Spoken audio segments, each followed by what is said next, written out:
વડોદરા શહેરમાંથી પસાર થતી વિશ્વામિત્રી નદી અને તેની આસપાસના વિસ્તારોમાં ચોમાસા દરમિયાન મગરો બહાર આવવાના બનાવો વારંવાર સામે આવતા રહે છે।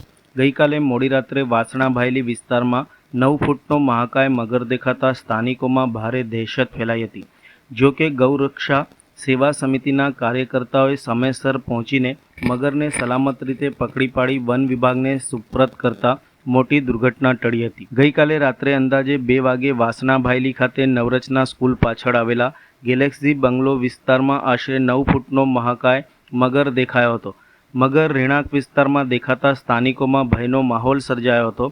સ્થાનિકોએ તાત્કાલિક ગૌરક્ષા સેવા સમિતિ વડોદરાના કાર્યકર્તાઓને જાણ કરતા ટીમ સ્થળ ઉપર દોડી આવી હતી। કાર્યકર્તાઓએ ભારે જહેમત બાદ મગરને સલામત રીતે પકડી લીધો હતો। ત્યારબાદ વન વિભાગને જાણ કરવામાં આવી હતી અને મગરને તેમના હવાલે કરવામાં આવ્યો હતો।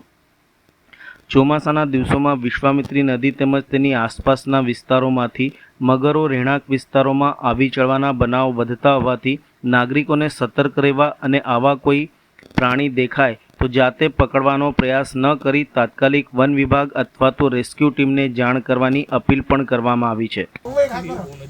भाई